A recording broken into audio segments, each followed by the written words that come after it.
A partir de 1492, empezó a escribirse una nueva historia de América. El hombre blanco se adueñó de todo el territorio y de todos los seres humanos que habitaban en él.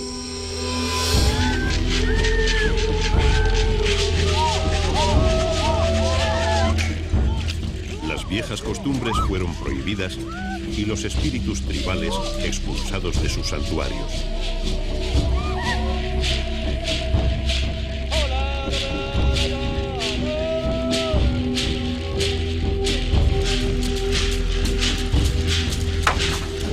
Algunos grupos étnicos de Paraguay vivieron aislados en los bosques hasta el siglo XX, cuando las selvas del este fueron convertidas en campos de cultivo. Y el Chaco, el legendario infierno verde, comenzó a transformarse en una sucesión de fincas ganaderas.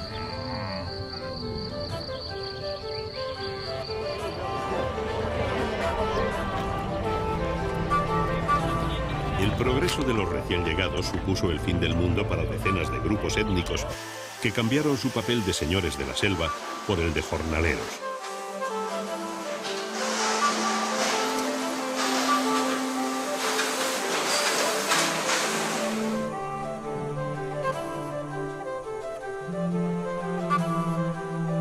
Condenados a vivir en campamentos miserables, los viejos se mueren de pena recordando otros tiempos.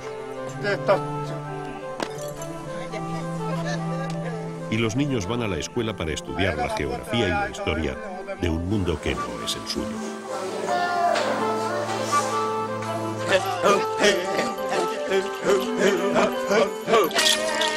Algunos grupos étnicos fueron sacados de sus territorios y trasladados a la gran ciudad. Y otros permanecieron ocultos hasta los años 70, viendo cómo las selvas desaparecían.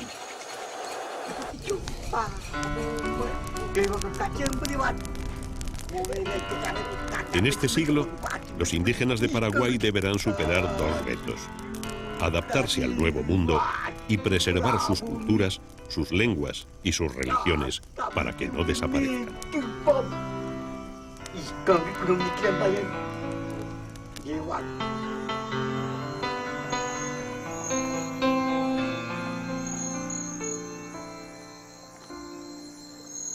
Enclavado en el corazón de Sudamérica, Paraguay es un país muy poco poblado, en el que el 90% de la población es descendiente de alguna etnia indígena.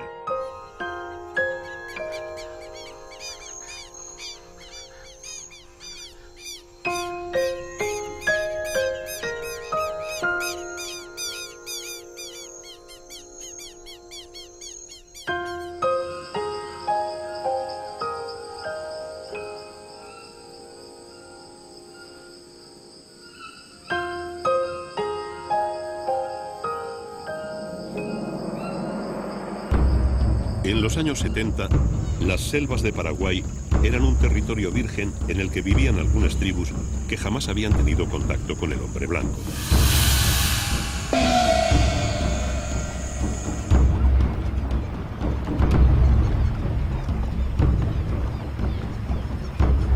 Las pirañas, los jaguares o los yacarés eran los grandes peligros que acechaban en el bosque.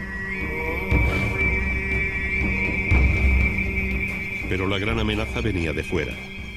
Día a día, enormes extensiones de naturaleza virgen se convertían en campos de cultivo.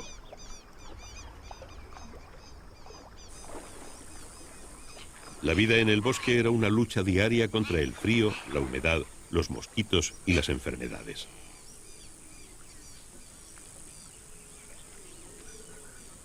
Las tribus eran nómadas. Se alimentaban de frutos silvestres y de la caza, que por entonces era abundante, y se mantenían alejados de las zonas que colonizaba el hombre blanco.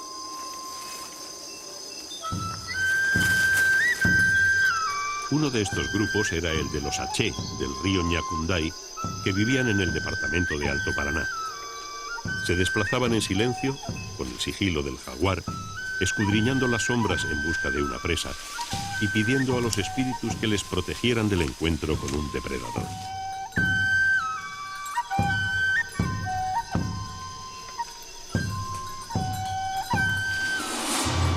Un mal día los animales empezaron a escasear.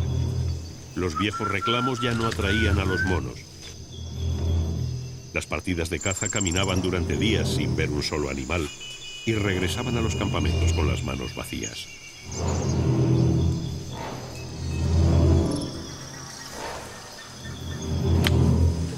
Y llegó el hambre.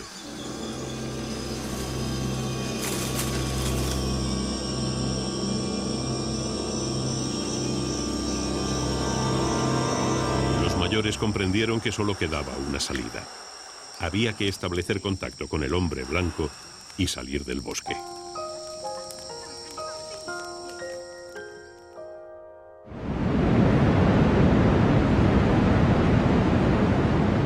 Las cataratas de Iguazú fueron declaradas Patrimonio de la Humanidad en los años 80 del siglo XX. Son las más grandes y las más caudalosas del mundo y están situadas a unos 25 kilómetros de la triple frontera entre Brasil, Argentina y Paraguay.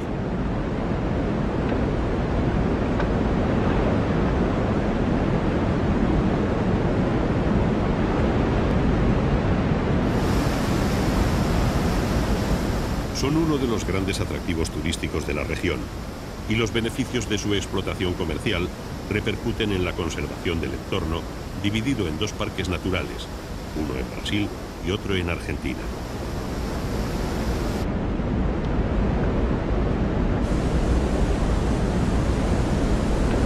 El hombre blanco tuvo noticias de su existencia en el año 1542, cuando los conquistadores españoles, siempre en busca de riquezas, encontraron este magnífico tesoro.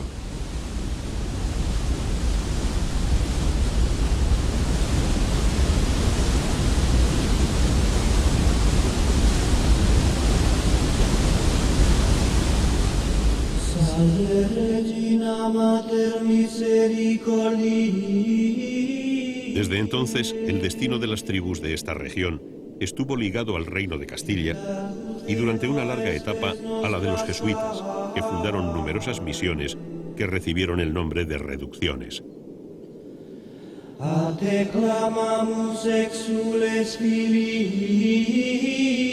Para el jesuita español Antonio Ruiz de Montoya, estas reducciones eran pueblos indios donde los padres, gracias a su diligencia, redujeron a los nativos que vivían dispersos por un vasto territorio a ciudades seguras y bien organizadas.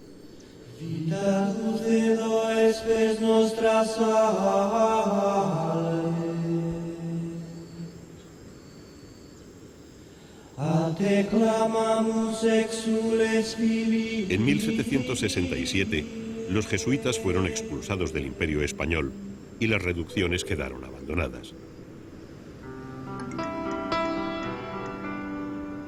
Los territorios tradicionales de los indígenas no volvieron jamás a sus propietarios, porque en nombre de algún derecho, natural o divino, impuesto desde el otro lado del mundo, España y Portugal se convirtieron en dueñas de las selvas, de los ríos y de los hombres de Sudamérica.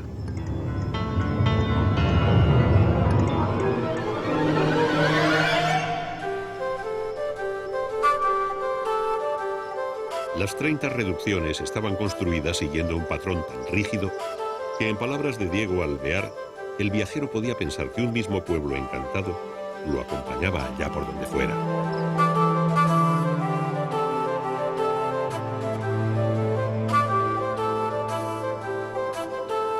La iglesia era la construcción más importante y ocupaba el lugar principal de la plaza central de la reducción.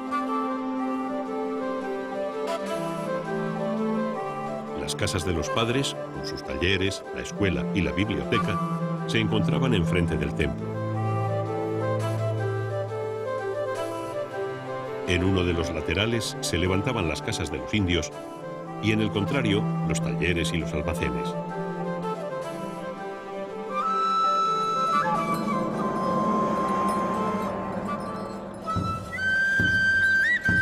Sobre los restos de la antigua reducción de Santa María, hoy se levanta una ciudad. Estas pequeñas viviendas fueron hace 3 siglos las casas de los indios. En la antigua plaza central todavía se conserva una torre que formaba parte de la antigua iglesia jesuítica.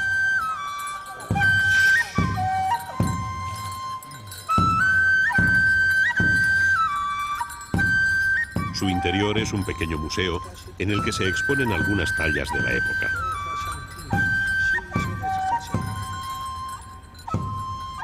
Cuando concluyó la conquista militar y política, comenzó la conquista religiosa. Los dioses tradicionales de los nativos fueron expulsados de los altares y suplantados por otros que no respondían a las inquietudes de los habitantes del Nuevo Mundo.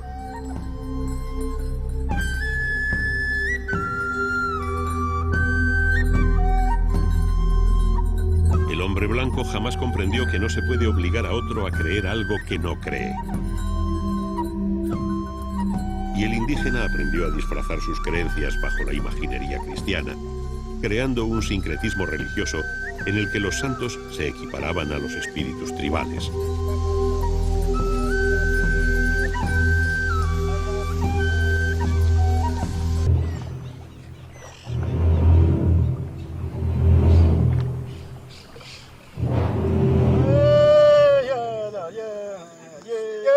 Los viejos del pueblo, como en todos los lugares del mundo, tratan de hacer creer a los jóvenes que los deportes que practicaban tiempo atrás son los mejores que existen.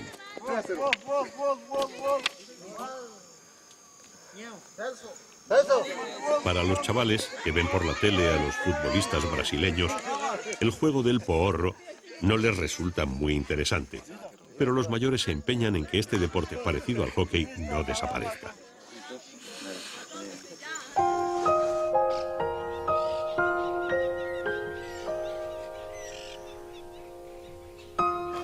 Al atardecer de un día cualquiera de principios de primavera, en la aldea ocurre algo verdaderamente insólito que tal vez es el elemento aglutinador del espíritu Ishir, su seña de identidad.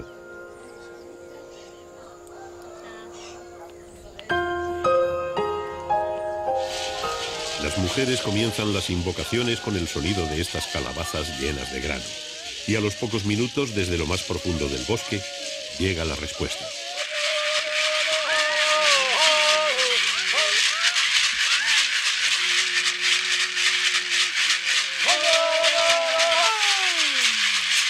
Estamos en el interior del Tobich, el recinto sagrado.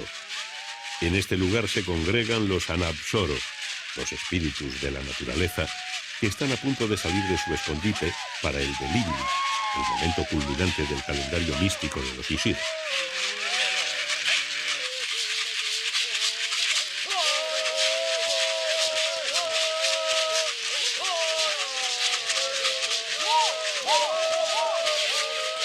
Cuando la invocación concluye, los espíritus salen de su reino y toman el Harra, la zona sagrada donde se interpretan las danzas y los ritos.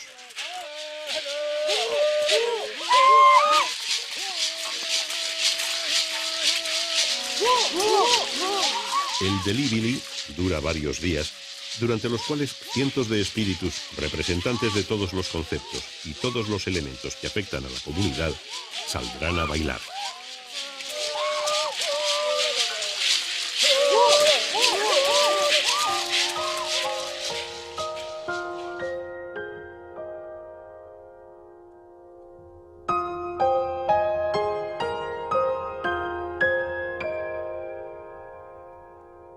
Durante la noche, la cadencia de las maracas y la luz de la luna crean una atmósfera mágica.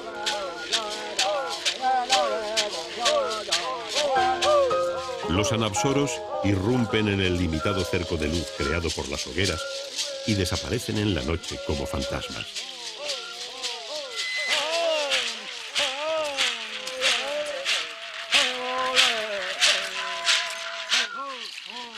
Uno tras otro se manifiestan los espíritus de la salud, los señores de la caza, el augur de las buenas cosechas o el caprichoso organizador de romances y matrimonios.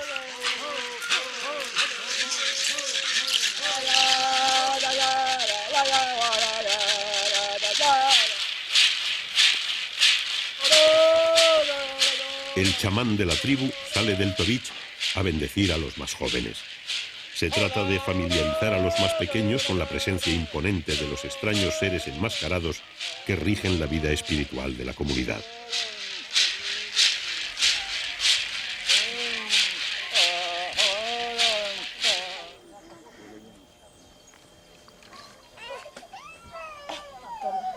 Estas prácticas, tan alejadas del cristianismo imperante en Paraguay, provocaron algunas disputas con las autoridades, pero gracias a Dios o a los anapsoros, las desavenencias han sido superadas.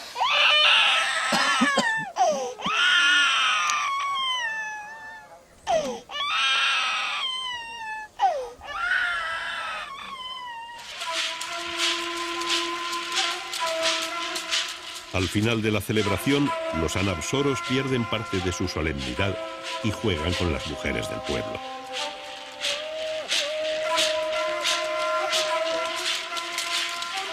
Un espíritu soltero busca esposa y para encontrarla no hace otra cosa que provocar a las mujeres, asustarlas y burlarse de ellas.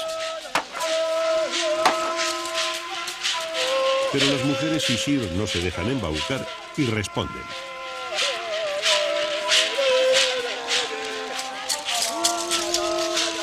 El anapsoro pelea con la mujer, pero esta es más fuerte y siempre vence, obligando al cobarde espíritu burlón a huir.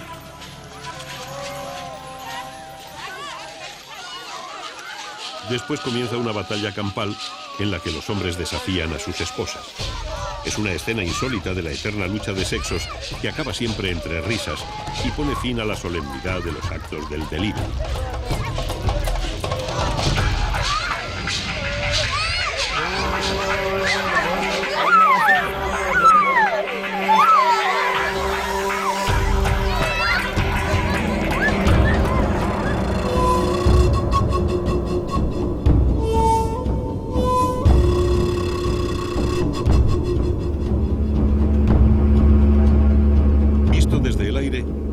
Se ha transformado en un damero gigante en el que los bosques van cediendo terreno a las cuadradas extensiones destinadas al cultivo y a la ganadería.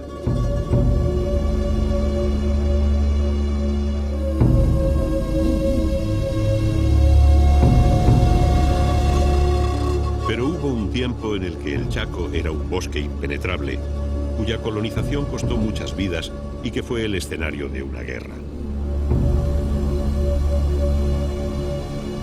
El Chaco es una región de 700.000 kilómetros cuadrados que estaba habitado por numerosos grupos indígenas.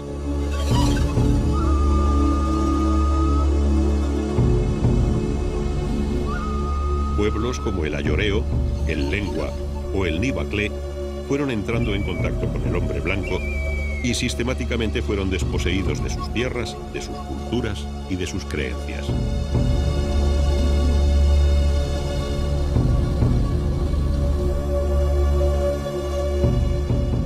En el año 1932, Paraguay y Bolivia entraron en guerra por el control de la región, y la situación de los indígenas se volvió aún más precaria.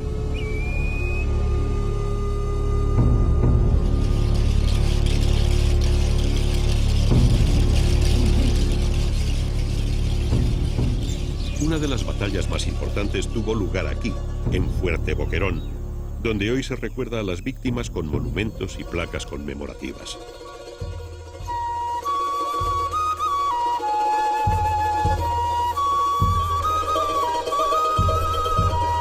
Paraguay y Bolivia son los dos únicos países de Sudamérica sin salida al mar, por lo que el control del río Paraguay tenía una importancia estratégica fundamental para ambos.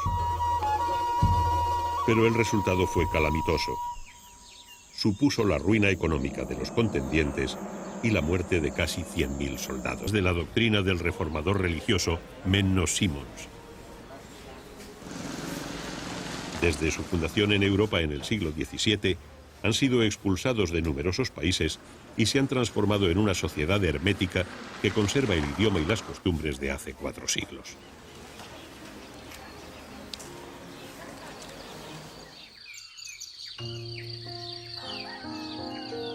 El gobierno paraguayo les cedió las inhóspitas tierras del Chaco y con muchísimo esfuerzo han conseguido transformarlo y adaptarlo a sus necesidades.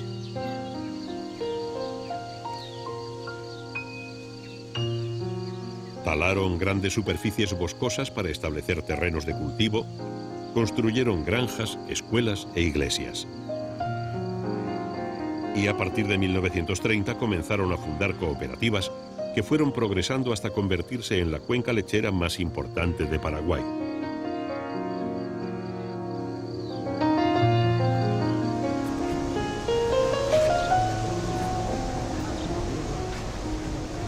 Hoy, la ciudad de Filadelfia, fundada en 1930 en mitad de la nada, es una ciudad paraguaya que pertenece a un grupo de hombres y mujeres de raza blanca, pelo rubio y ojos azules que hablan un dialecto del alemán.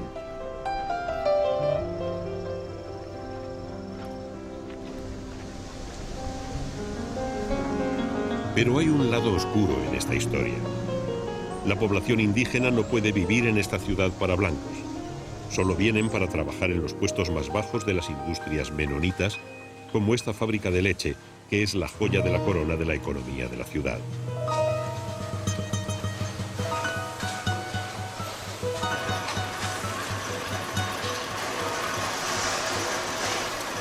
Los indígenas ayoreo, lengua onibaclé, reciben una formación elemental que les permite intervenir en los procesos de producción.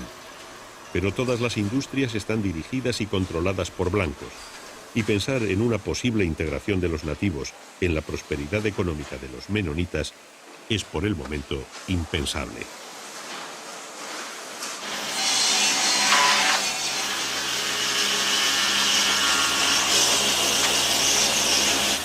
El sueldo diario de los nativos que trabajan en esta serrería o en la fábrica de ladrillos es de $3 diarios, y en la mayoría de los casos esos son todos los ingresos de una familia.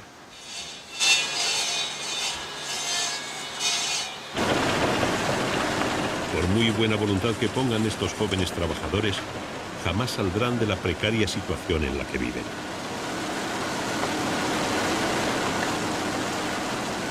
Aún así, los trabajadores cumplen con su obligación en estas fábricas inseguras e insalubres. Y al acabar su jornada laboral, recorren 60 kilómetros de pistas hasta sus casas para sobrevivir a la miseria un día más.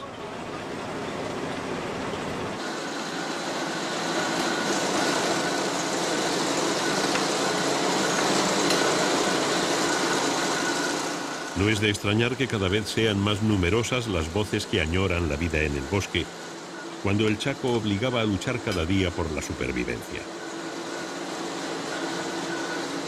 Por lo menos entonces, los indígenas eran dueños de su propio destino.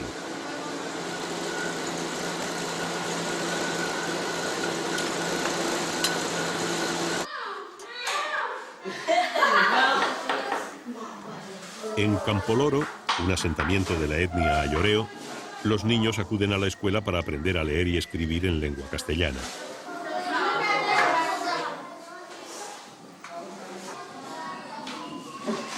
Las instalaciones, aunque modestas, son nuevas, pero lamentablemente son la única construcción de ladrillo de todo el poblado. El resto son barracones de madera con tejados de chapa, en los que en verano la temperatura impide estar en el interior.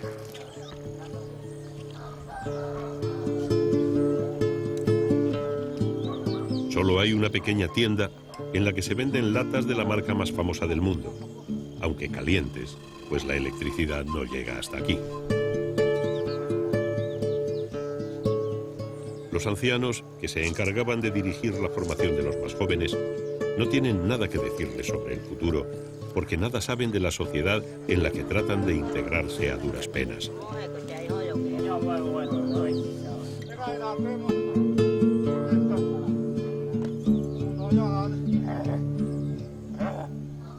Las antiguas leyendas hablan de la caza y de las guerras contra otras tribus, pero ya no son más que cuentos de viejos.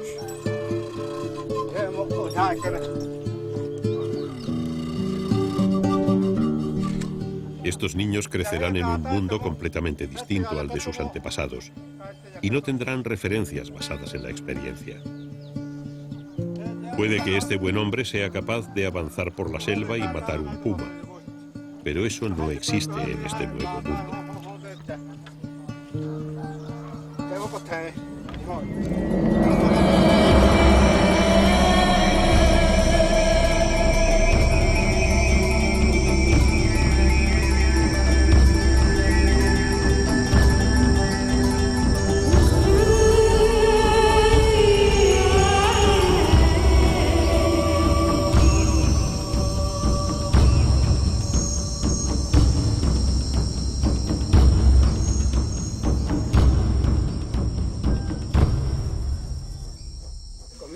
Al caer la noche, a las afueras de la aldea, un chamán invoca a los espíritus.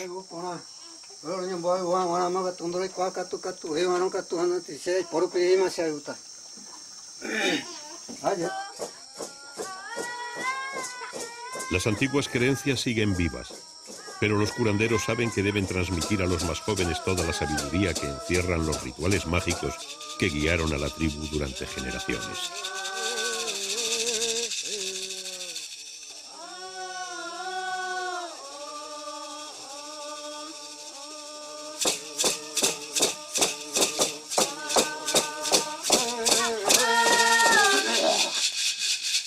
Asistimos a una ceremonia en honor a los antepasados de una cultura que agoniza.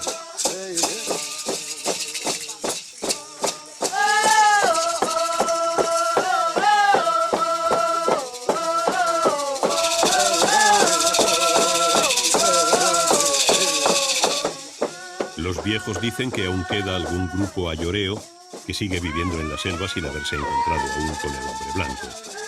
Si es así, ellos son la única esperanza de que esta cultura milenaria sobreviva.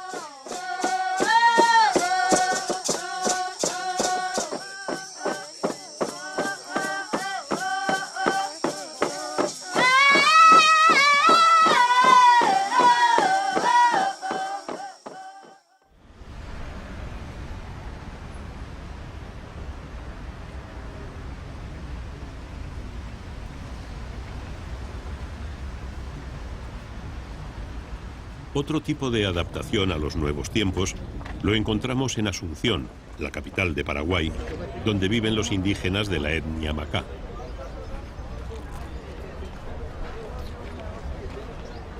Las vendedoras de artesanía extienden sus mercancías en las plazas más concurridas, donde de vez en cuando algún cliente se interesa por sus cestas de fibra y sus collares.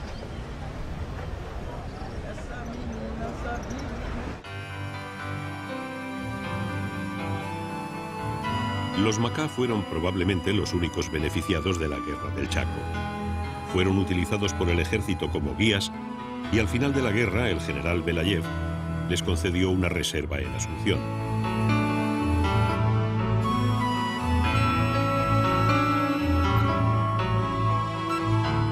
Instalados en modestos barracones, los Macá fueron aprendiendo el idioma, las leyes y las costumbres del hombre blanco, y disfrutaban de agua corriente, luz eléctrica o atención médica.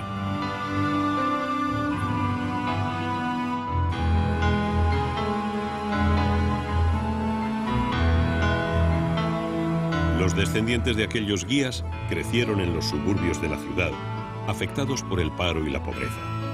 Pero en lugar de renunciar a sus raíces, descubrieron la fórmula de explotar su diferencia cultural.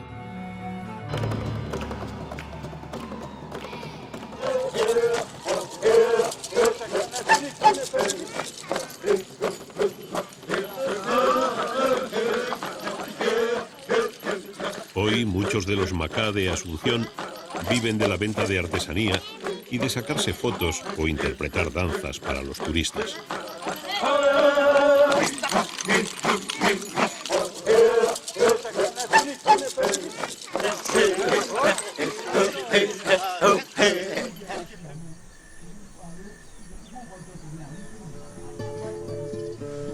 La situación de los Macá está lejos de ser idílica.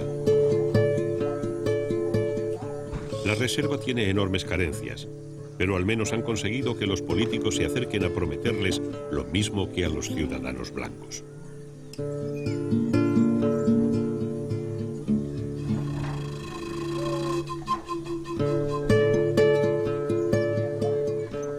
La población ha crecido, la esperanza de vida ha aumentado mucho en muy poco tiempo, y los jóvenes tienen problemas e inquietudes similares a las de otros paraguayos de su edad.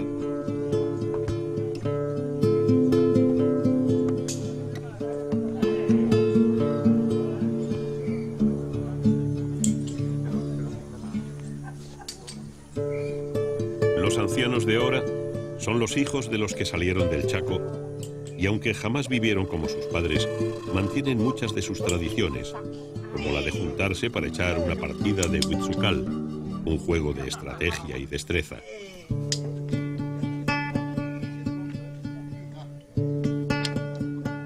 Las marcas en el suelo simbolizan un campo de batalla.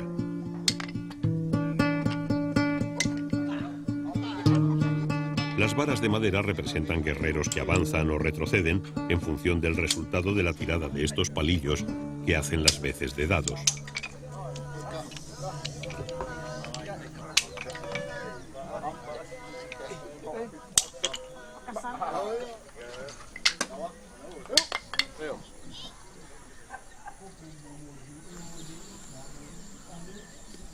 Las mujeres de la tribu se dedican a la fabricación de objetos de artesanía durante buena parte del año.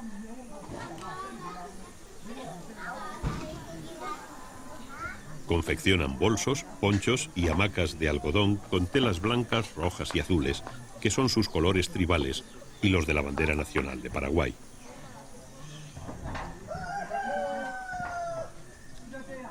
Cuando llega la temporada alta del turismo, se dirigen a Ciudad del Este, junto a las cataratas de Iguazú, para vender sus productos.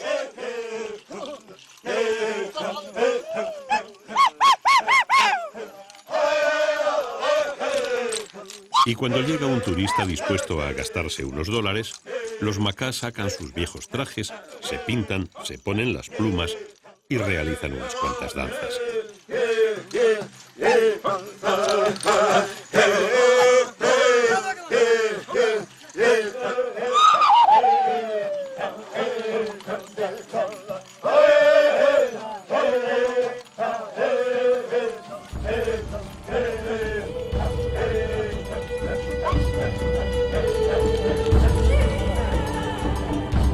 Sus danzas de antaño reproducían el grito de los pájaros, el ruido del trueno o el murmullo de la selva, pero ya han perdido todo su significado.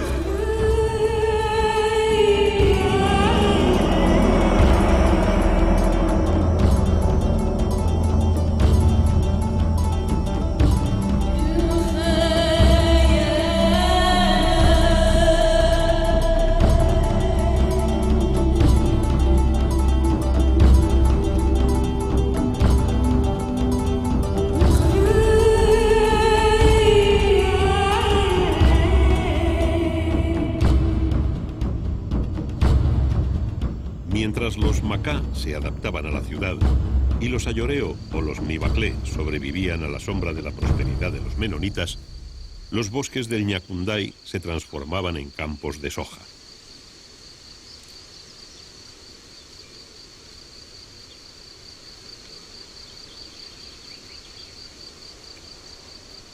Los grandes terratenientes compraban miles de hectáreas de bosque improductivo y lo convertían en enormes extensiones de cultivos. Los indígenas que aún vivían en la selva empezaron a ser considerados un molesto inconveniente.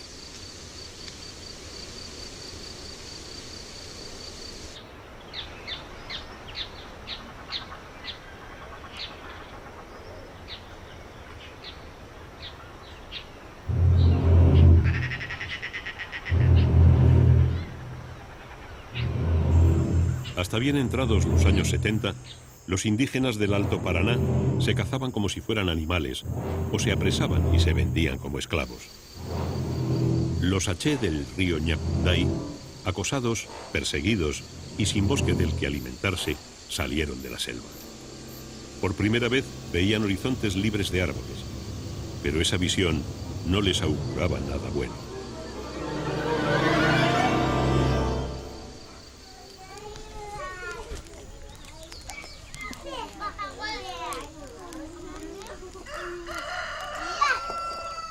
Un misionero europeo llamado Biernie Fosterval dio con ellos y les procuró un lugar donde vivir. Una modesta reserva. En poco tiempo aprendieron a utilizar unas herramientas que jamás imaginaron en los días de vida en la selva: las hachas y los machetes de acero.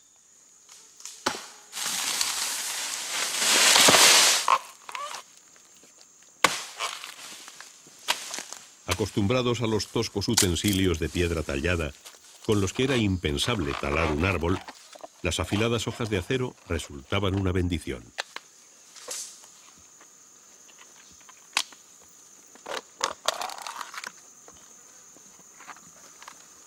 La extracción del palmito, el corazón tierno de la palmera, que suponía horas de trabajo, ahora llevaba unos minutos. Y lo mismo ocurría a la hora de recoger leña o de algo tan habitual como abrir una trocha en el bosque.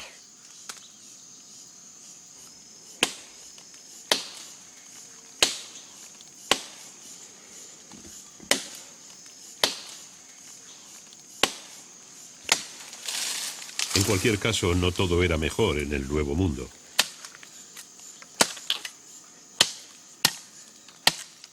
Las medicinas del hombre blanco, además de escasas y caras, no eran muy bien toleradas por los Aché.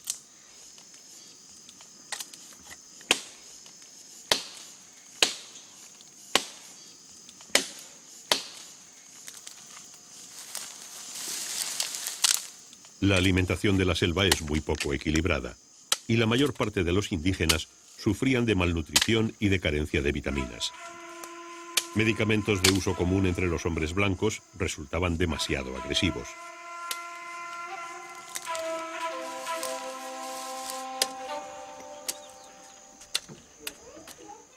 Por ese motivo seguían confiando en los remedios que ofrecía el bosque. El conocimiento de la naturaleza que tienen los Aché es una verdadera ciencia que ha ido ampliándose desde hace generaciones. Con diferentes plantas, hojas y flores, elaboran decenas de remedios para diferentes males.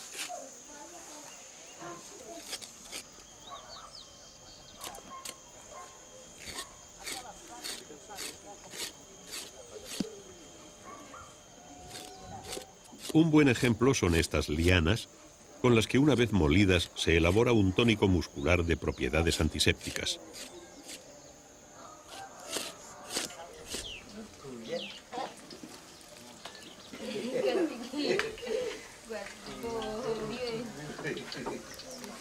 La alimentación de los jóvenes es completamente diferente a la de los Aché de la selva.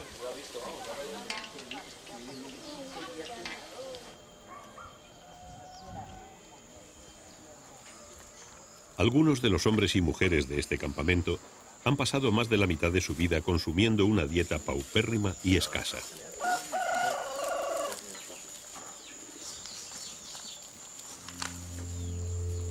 Cuando caminaban por el bosque ni siquiera tenían cestas para almacenar los frutos silvestres y no podían recolectar más de lo que pudieran transportar con las manos.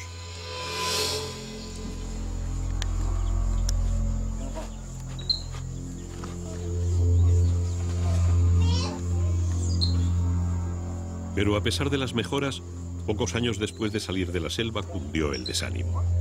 La ruptura con la vida en el bosque había sido demasiado traumática.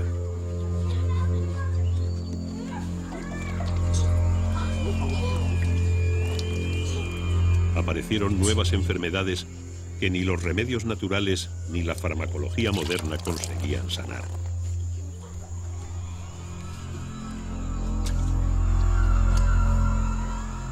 Ni siquiera las friegas con plantas medicinales servían para curar la fiebre y el insomnio.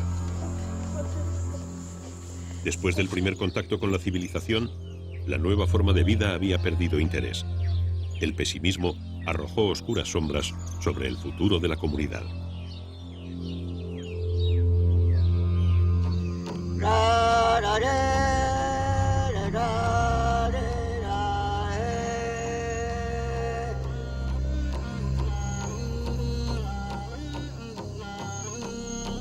Los jefes del clan se reunieron, interpretaron sus viejas canciones e invocaron a sus viejos espíritus, y descubrieron que los Aché, los cazadores invisibles, añoraban su selva.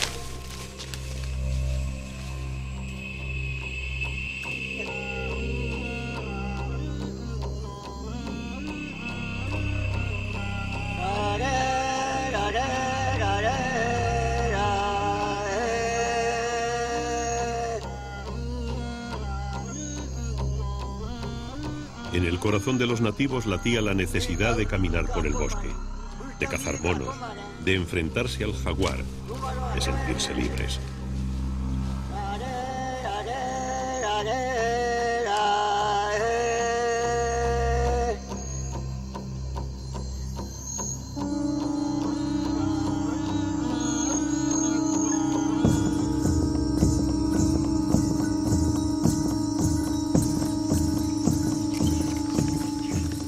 Y por fin ocurrió. Gracias al empeño del misionero Pierre Fosterval y al apoyo de grupos indigenistas, las autoridades paraguayas cedieron y los Aché obtuvieron su bosque.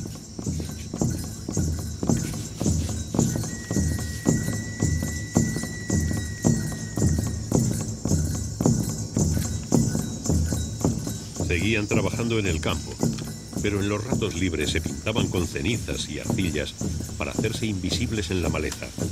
Se perdían en el bosque y jugaban a ser una pequeña tribu que jamás había tenido contacto con el hombre blanco.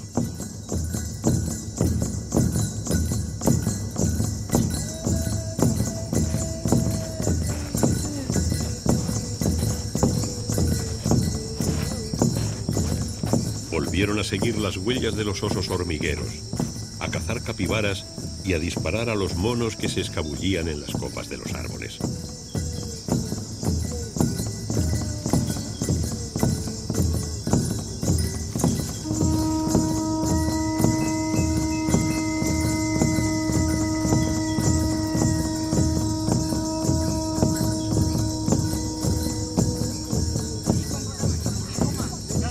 Jugaban a enfrentarse a otras tribus enemigas o a otros clanes.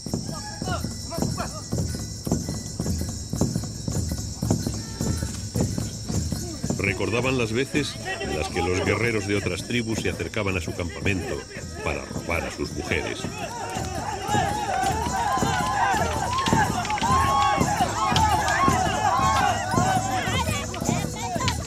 O las disputas entre familias, en las que ellas se interponían y ponían paz.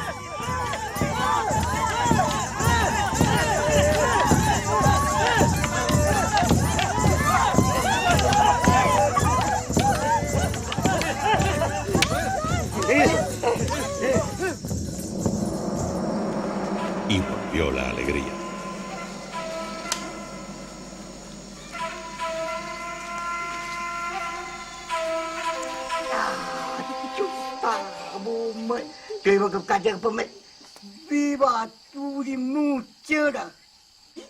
Por la noche, reunidos en torno al fuego, Uategui, el más anciano de los Aché del Ñacunday, cuenta a sus nietos una vez más la historia del día que contactaron con el hombre blanco. Cuenta que llovía y que sabían que Pierre Fosterval y su padre llevaban más de 2 años tras sus pasos.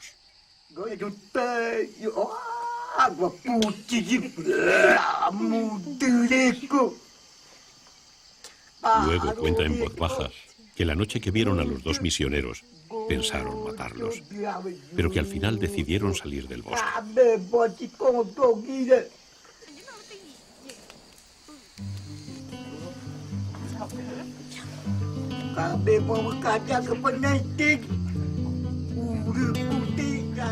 Los niños conocen la historia de memoria.